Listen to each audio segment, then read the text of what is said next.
नमस्कार साथियों, आप सभी का स्वागत है हमारे YouTube channel D N Jha official में।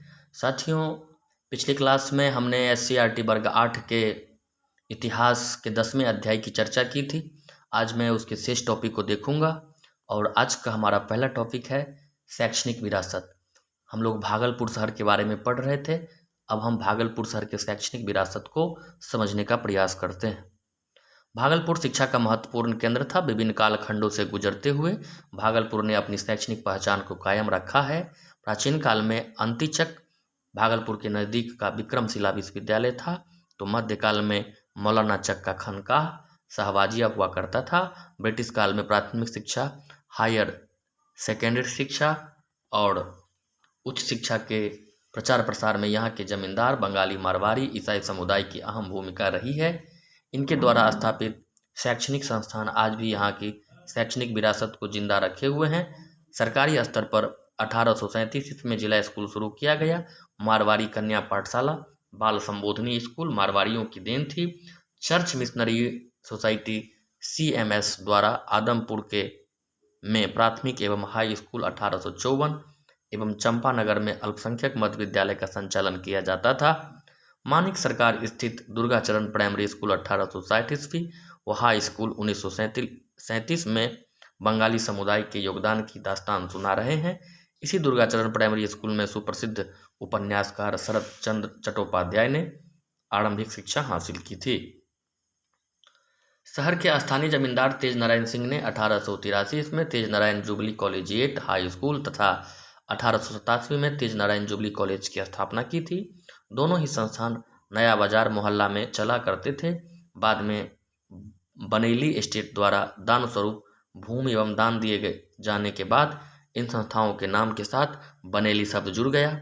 आज भी शहर में शिक्षा के क्षेत्र में इसकी पहचान है।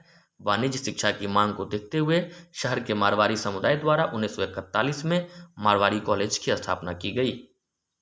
भागलपुर में महिला शिक्षा की दिशा में महत्वपूर्ण कदम उठाए गए। श्री अरविंद घोष के पिता श्री कृष्णनाथन घोष ने मोक्षदा बालिका विद्यालय की स्थापना 1868 ईस्वी में की।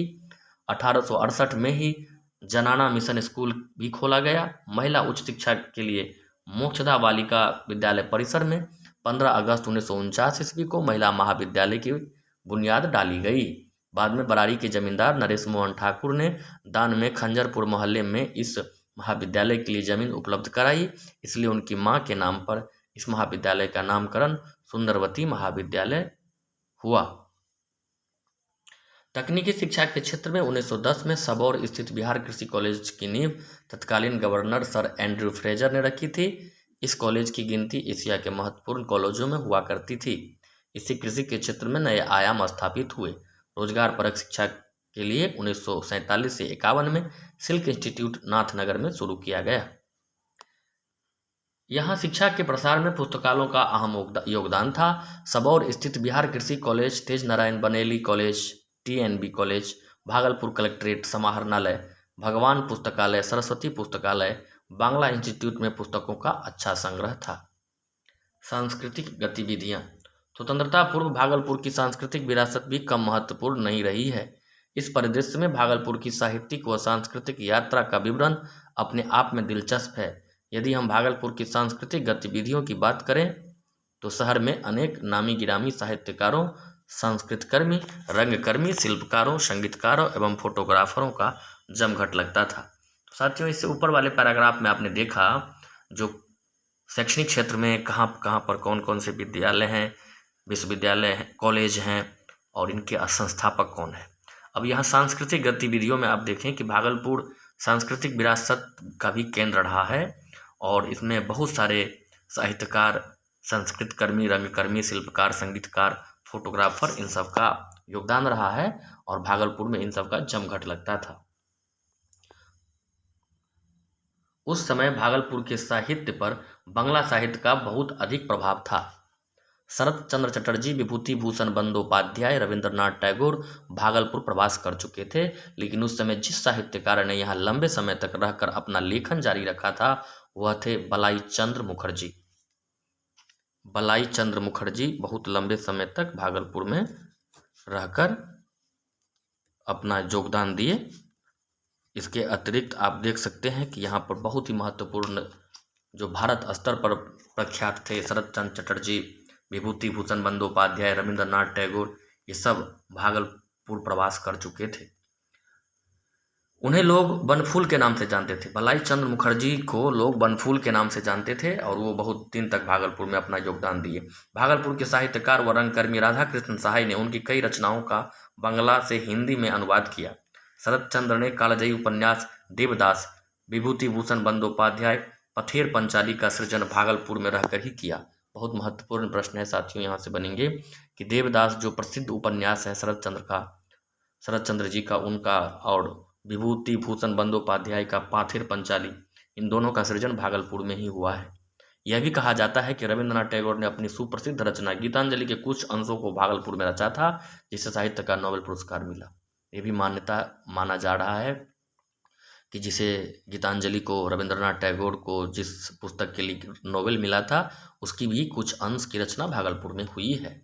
इस काल में भागलपुर में हिंदी साहित्य भी रचा जा रहा था। डॉक्टर राधा कृष्ण ने भागलपुर में साहित्य गोष्ठी नामक संस्था बनाई। शीघ्र ही उस समय में शहर की साहित्यिक गतिविधियों का केंद्र बन गया। हिंदी के जिन प्रमुख रचनाकारों ने भागलपुर का गौरव बढ़ाया वे हैं डॉक्टर शिवनंदन प्रसाद जो व्यंग के कार थे, डॉक्टर शिवशंकर वर्मा कथा लेखन, जनार्दन प्रसाद झा द्विज, ये सब हिंदी के प्रसिद्ध कथाकार थे, रचनाकार थे। भागलपुर का रंगमंचीय अर्थात नाटक इतिहास कोई ज़्यादा पुराना नहीं है। भागलपुर की सांस्कृतिक विरासत को समृद्ध करने के लिए शरत चंद्र ने स्वयं कई नाटक लिखे थे और उन्हें मंचित किया था, पर वे नाटक भी आधुनिक रंगमंच के करीब नहीं थे। यहाँ सिर्फ थिएटर या जात्रा नाटक की परंपरा के अंतर्गत बंगाली समाज प्रमुख भूमिका निभाता था। अर्धेंदु बाबू नाम के एक व्यक्ति प्रत्येक साल कोलकाता से भागलपुर आकर यात्रा का प्रदर्शन करते थे। उसी क्रम में एक बार पृथ्वी थिएटर भी भागलपुर आया था, जिसने कई नाटक मंचित किए थे। वैसे शहर की परंपरा का पहला नाटक हरिकुंज लिखित बाबरी मीरा था, जिसे हरिकुंज ने खुद निर्देशित किया था, लेकिन रंगमंचीय आंदोलन के रूप में जिसने भागलपुर के दर्शक का ध्यान अपनी ओर खींचा था, वह संस्था थी अभिनय भारती। हरिकुंज भागलपुर शहर के एक संस्कृत कर्मी हैं, उनको जानते हैं। 1938 में हरिकुंज ने भागलपुर शहर में सांस्कृतिक गतिविधियों को बढ़ावा देने के लिए चरण संस्थाओं की नींव डालने में विशेष भूमिका निभाई। यह संस्थाएं हैं हिंदी यात्रा पार्टी, श्री गौड़ांग संकीर्तन समिति, बागीश्वरी संगीतालय व चित्रशाला। चित्रशाला में उस समय के प्रसिद्ध साहित्यकारों, रंगकर्मियों, शिल्पकारों, नृत्यकारों, संगीतकारों, फोटोग्राफरों का जमघट लगता था। इस जमघट में कथाकार फणीश्वर नाथ रेणु, राष्ट्रकवि गोपाल सिंह नेपाली, राष्ट्रकवि रामधारी सिंह दिनकर, साहित्यकार डॉक्टर बेचन, लघु कथाकार बनफूल, भारत रत्न बिस्मिल्ला खान, नृत्यांगना सितारा देवी, सिने अभिनेता अशोक कुमार जैसे हस्तियां शामिल होती थी। धार्मिक स्थल, भागलपुर के धार्मिक स्थल को जानते हैं। भागलपुर शहर गंगा नदी के दक्षिणी तट पर बूढ़ानाथ मोहल्ला में बाबा बूढ़ानाथ महादेव मंदिर हिंदुओं का प्रसिद्ध उपासना स्थल है। तो याद रखिएगा, बूढ़ानाथ मंदिर कहाँ है? भागलपुर शहर में, गंगा नदी के दक्षिणी तट पर है। इस मंदिर का चित्र यहाँ दिखाया गया है, आप चित्रों में देख सकते हैं। इस मंदिर का निर्माण शंकरपुर के जमींदार लक्ष्मी नारायण सिंह ने करवाया था। बाबू मोहन शाह एवं बाबू रामकृष्ण भगत ने इस मंदिर में 2 धर्मशालाएं बनवाई थी, जहां यात्रियों को ठहरने की अच्छी व्यवस्था थी। यहाँ चैत्र एवं आश्विनी नवरात्र में विशेष उत्सव होता है, जिसमें हिंदू श्रद्धालु बड़ी संख्या में भाग लेते थे। जैन धर्म के 12वें तीर्थंकर वासुपूज्य की जन्मभूमि होने के कारण भागलपुर शहर जैनियों की पवित्र भूमि मानी जाती है। शहर के नाथनगर मोहल्ला में दिगंबर जैन मंदिर एवं चंपानगर में श्वेतांबर जैन मंदिर जैनियों की मुख्य पूजा स्थल है। हराबब राज्य के जमींदार धनपत सिंह ने तीर्थयात्रियों के ठहरने की सुविधा का ख्याल करते हुए श्वेतांबर धर्मशाला का निर्माण करके बड़ी उदारता का परिचय दिया था। मारवाड़ी मोहल्ला में जैनियों के अनेक मंदिर हैं। तो साथियों, यहाँ देखिए कि एक महत्वपूर्ण जानकारी है कि जैन धर्म के जो 12वें तीर्थंकर थे वासुपूज्य, उनकी जन्मभूमि है भागलपुर। और नाथनगर मोहल्ला में जैन के प्रसिद्ध मंदिर भी हैं। वहाँ पर चंपानगर में श्वेतांबर जैन मंदिर है। ये सब फैक्ट है, इसे आप याद रखेंगे। सिख संप्रदाय का उपासना स्थल नया बाजार एवं खलीफा बाग मोहल्ला में स्थित है। ईसाइयों ने 1845 में घंटाघर के निकट तथा 1854 में कर्णगढ़ में गिरजाघर का निर्माण किया था। अब ईसाइयों के भी धर्म स्थल है, सिखों के भी है, तो ये फैक्ट सब भी आप याद रखेंगे। सार्वजनिक भवन, यदि आप भागलपुर की इमारतों पर एक नज़र डालें तो उन्हें दो भागों में विभाजित किया जा सकता है। 19वीं सदी के पहले निर्मित किले, महल, मंदिर, मस्जिद, मकबरा तथा 19वीं एवं 20वीं सदी में निर्मित सरकारी दफ्तर, टाउन हॉल, सार्वजनिक अस्पताल, रेलवे स्टेशन, घंटाघर, चर्च, क्लब, स्कूल, कॉलेज आदि। ये भवन लोगों की रुचि के साथ साथ शासकों एवं स्थानीय जमींदारों की पसंद और अच्छाइयों को दर्शाते हैं। इन विशाल इमारतों का निर्माण पहली बार इस्तेमाल में लगाए गए लोहे और सीमेंट के कारण संभव हो पाया। पहले की इमारतें बिल्कुल शादी होती थी। बाद में अंग्रेजों ने हिंदू और इस्लामिक स्थापत्य भवन निर्माण की तकनीक के मिश्रण से कुछ खूबसूरत भवन बनवाए। उन्होंने कुछ प्राचीन भवनों की नकल करने पर भी विचार किया। यदि आप ऐसी कुछ पुरानी इमारतों को ध्यान से देखें तो उनमें यूरोपीय और भारतीय स्थापत्य का बड़ा ही रोचक तालमेल नजर आएगा। भवन निर्माण कला की कुछ रोचक शैलियों का अध्ययन इकाई 11 में करेंगे। आइए हम भागलपुर शहर की सैर करते हुए भवनों का इमारतों का अवलोकन करें। साथियों, अब जो कुछ बातें हैं भवन के विषय में है कि कुछ 19वीं सदी से पहले के निर्मित भवन है और कुछ 19वीं सदी के बाद में, और इस पर जो है ना इंडो इस्लामिक स्थापत्य यानी हिंदू और इस्लामिक स्थापत्य की छाप है। खूबसूरत दोनों के मिश्रण से खूबसूरत भवन बनाए गए हैं। बाद में अंग्रेजों ने भी कुछ अलग जो भारतीय शैली थी उसमें अपनी शैली मिलाकर कुछ नए तरह के भवन बनाए, जिसका अध्ययन हम अध्याय 11 में विस्तृत रूप से करेंगे। भागलपुर शहर का हृदय स्थल और भारत के पुराने रेलवे स्टेशन में से एक भागलपुर रेलवे स्टेशन शहर का मुख्य व्यावसायिक स्थान है। यहाँ EIR ईस्ट इंडिया रेलवे एवं BNWR Bengal north western railway के स्टेशन है। इसकी शुरुआत 1862 में हुई थी। इसके कारण आम लोगों के जीवन में बड़ा बदलाव आया। व्यापारी अपने कारोबार के लिए, श्रद्धालु तीर्थ यात्रा के लिए, अधिकारी अपने काम के लिए और अन्य लोग रोजगार की तलाश में यात्रा करते थे। लोग यातायात के इस नए साधन से लाभान्वित थे। भागलपुर रेलवे स्टेशन से लगभग 3 किलोमीटर उत्तर गंगा नदी के किनारे स्थित क्लीवलैंड हाउस की गणना विशाल एवं सुंदर इमारतों में की जाती है। इसका निर्माण भागलपुर के पहले जिला कलेक्टर क्लीवलैंड द्वारा 1780 से 1783 के मध्य करवाया गया था।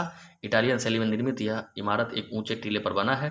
पहले यहाँ शहर के स्थानीय जमींदार महाशय वंश के परेशनाथ को उसका निवास स्थान था। क्लीवलैंड ने महाशय परिवार को चौकी नियामतपुर में 84 बीघा जमीन देकर इसे अपने अधीन कर लिया और अपना निवास स्थान बनाया। बाद में यह विशाल भवन टैगोर परिवार के हाथ लग गई। गुरुदेव रविन्द्रनाथ टैगोर ने इसे अपना अध्ययन स्थल बनाया और गीतांजलि के कुछ अंश यहाँ लिखे। बाद में उन्हीं के नाम पर इस इमारत को रविंद्र भवन के नाम से जाना जाता है। वर्तमान समय में रविंद्र भवन में तिलका मांझी विश्वविद्यालय, भागलपुर का इतिहास, संस्कृति एवं पुरातत्व विभाग और क्षेत्रीय अध्ययन केंद्र अपनी कक्षाएं आयोजित करता है। 19वीं सदी के प्रारंभ में समय देखने का यूरोपीय तरीका अंग्रेज शासित भारत में भी लागू किया गया। अब काम करने का यूरोपीय काल अवधि सुबह 10 से 5 बजे तक भारत में भी अपना लिया गया। लोग देर तक आने के कारण कोई बहाना नहीं बना सके, इसके लिए सार्वजनिक स्थानों पर घंटाघर बनाए गए। इसमें चारों तरफ डायल होते थे ताकि लोग दूर से और किसी भी दिशा में घड़ी को देख सके। यही नहीं लोगों को समय की जानकारी देने के लिए इन घंटाघरों से निश्चित समय के बाद घंटे की आभास भी होती थी। भागलपुर शहर का घंटाघर चौक एक उदाहरण है। भागलपुर रेलवे स्टेशन से 3 किलोमीटर उत्तर लाजपत पार्क के निकट स्थित टाउन हॉल 20वीं सदी के आरंभ में निर्मित भवन है, जहां सार्वजनिक समारोह का आयोजन किया जाता था।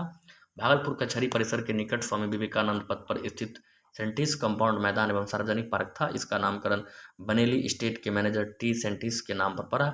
इस कंपाउंड के भीतर अंग्रेज प्रशासनिक अधिकारियों ने मनोरंजन एवं मौज मस्ती के लिए स्टेशन क्लब का निर्माण किया।